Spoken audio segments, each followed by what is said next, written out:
Hello, bonjour. Aujourd'hui, on va parler de Meghan Markle, la duchesse de Sussex. Et je vais parler du procès qu'elle a intenté au Daily Mail. Un procès qui dure depuis au moins un an, sinon plus.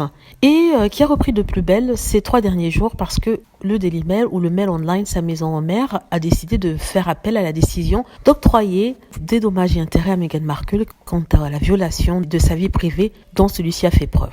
Donc, depuis hier, on nous sort des messages SMS que la duchesse avait envoyés à son proche collaborateur Jason Knopf, qui faisait partie de son équipe de communication. Dans une équipe de communication, c'est une équipe qui est là pour aider à gérer l'image de la duchesse et il travaillait pour les Sussex à l'époque. Donc dans ces messages SMS, on peut lire que la duchesse parlait de la lettre qu'elle souhaitait envoyer à son père dans laquelle elle lui disait d'arrêter de parler aux journalistes. Et dans ces messages, elle disait en fait qu'elle a connaissance que ces texte-message pourrait éventuellement être publié dans le domaine public, ce qui est dommage, mais elle a fait en sorte qu'elle se cantonne à l'essentiel en choisissant bien ses mots. Donc elle dit ici que son père pourrait leaker ces informations à la presse parce que bien sûr il a montré un comportement assez non paternel et que c'est une possibilité. Donc dans la lettre aussi elle écrit en fait qu'elle a fait attention à ses mots et que si éventuellement c'était leaké à la presse, il y aurait rien qui pourrait faire désordre. Donc de quoi accuse-t-on Meghan Markle ici? On dit en fait que Meghan Markle a menti en disant qu'elle ne savait pas que son père posterait la lettre. Ce qui est tout à fait vrai. Dans les télémessages, elle dit en fait qu'il y a une possibilité que le père puisse donner cette lettre aux médias, mais que si c'était le cas, au moins elle aurait écrit la lettre d'une telle façon que ces mots ne puissent pas être manipulés. Donc je vois pas ce qu'il y a de mal là-dedans. Dans la lettre que Meghan Markle a écrite au tribunal, au juge qui va revoir son cas, elle explique en fait que la famille royale avait mis la pression sur le prince Harry et sur elle pour que le père de Meghan arrête de parler aux journalistes. Ils lui ont demandé de trouver une solution, de contacter son père pour lui dire d'arrêter de parler aux journalistes. Meghan Markle a choisi d'écrire une lettre à la place de texte-message parce qu'elle ne voulait pas que ces textes-messages puissent être tronqués parce que c'était quand même une correspondance électronique. Dans sa lettre, elle dit que ce n'est pas parce qu'elle supposait que son père pouvait donner cette lettre aux médias que ça donne le droit aux médias de poster la lettre, de publier la lettre. Le père aurait pu approcher les médias. Les médias savent très bien que ces genres de lettres ne doivent pas être postées parce que ça tombe dans le domaine de la violation de la vie privée et aussi des droits d'auteur. Donc c'est en fait ce qu'elle dit. Elle dit que je soupçonnais mon père d'éventuellement poster cette lettre-là, mais je ne pensais pas qu'il puisse le faire. Mais il y avait une possibilité. Le problème, c'est qu'il fallait absolument que j'entre en contact avec lui pour pouvoir l'arrêter de parler aux journalistes. Et le seul moyen de le faire, c'est de lui écrire cette lettre. Et en tant que personne publique, en prenant en compte que le père peut leaker ces informations, il fallait que j'écrive la lettre d'une certaine façon, de telle sorte que si éventuellement c'est envoyé aux médias, il n'y ait pas de possibilité de changer ses mots, de réadapter ses mots. En fait, c'est ce qu'elle dit dans la lettre qu'elle a écrite au juge. Et je suis tout à fait d'accord avec elle.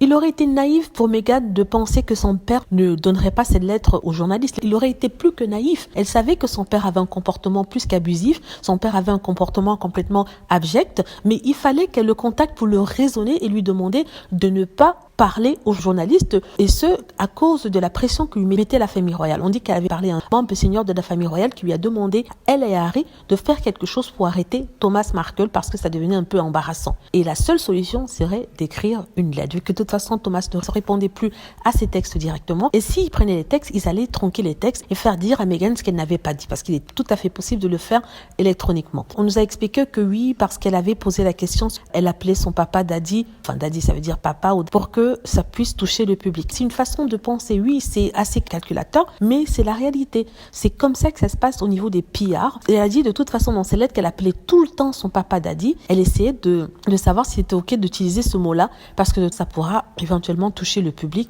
de savoir à quel point elle aime son papa. On lui a demandé pourquoi, si cette lettre était privée, elle devait la montrer à son chargé de communication. Ce que le monde ne comprend pas, c'est que Meghan Markle ne peut pas écrire une lettre et la poster directement à son papa. Non, il y a tout un processus au niveau du palais royal pour s'assurer que les informations qui sont écrites dans ces lettres ne soient pas utilisées pour la presse. Il fallait que ça passe par son équipe de communication qui devait lire la lettre et éventuellement lui conseiller de changer ou de reformuler certaines phrases. C'est comme ça que ça se passe, même au niveau des stars. Si on pense que ça ne se passe pas comme ça au niveau du palais, tout le monde se trompe. On connaît Meghan, c'est quelqu'un d'indépendant. Si elle pouvait ne pas passer par son service personnel de communication, elle ne le ferait pas. Donc, elle l'a fait ici parce que c'est la procédure à suivre dans la famille royale et c'est comme ça. Lui pointer du doigt et la condamner pour ça, alors que c'est la procédure à suivre dans la famille royale, je trouve que c'est quand même injuste. Meghan Markle connaît son papa. Meghan Markle sait ce que son papa va dire, ce qu'il va faire, ce qu'il est possible qu'il puisse faire. Elle n'y croyait pas trop parce qu'elle avait encore l'image d'un père affectueux qui souhaitait la protéger, mais elle avait quand même dans la tête la possibilité qu'il puisse publier la lettre. Et au cas où il publierait cette lettre, il faudrait que ce soit écrit d'une certaine façon, afin que ces mots ne puissent pas être détournés. Ce qui est assez incroyable dans la presse, c'est que lorsqu'ils ont présenté les messages que Meghan a envoyés à son chargé de communication, ils les ont tronqués, c'est-à-dire ils ont publié la partie où elle demandait conseil auprès de ce monsieur en parlant de Daddy, mais ils n'ont pas montré la suite qui expliquait pourquoi elle devait faire ça. Et tout était marqué dans les textes. Ils ont que publié les textes de Meghan Markle en faisant croire que c'est elle qui envoyait ça seulement à son chargé de communication, alors qu'il y avait toute une conversation avant sur la façon dont elle devait écrire à son papa. Donc je ne crois pas que Meghan Markle se soit levée du jour au lendemain comme ça et se soit mis à écrire à son chargé de communication sans qu'il y ait eu une conversation au préalable. Donc il serait intéressant de regarder ce que le chargé de communication Jason Knopf a dit à Meghan Markle pour qu'elle puisse lui donner ce genre de réponse.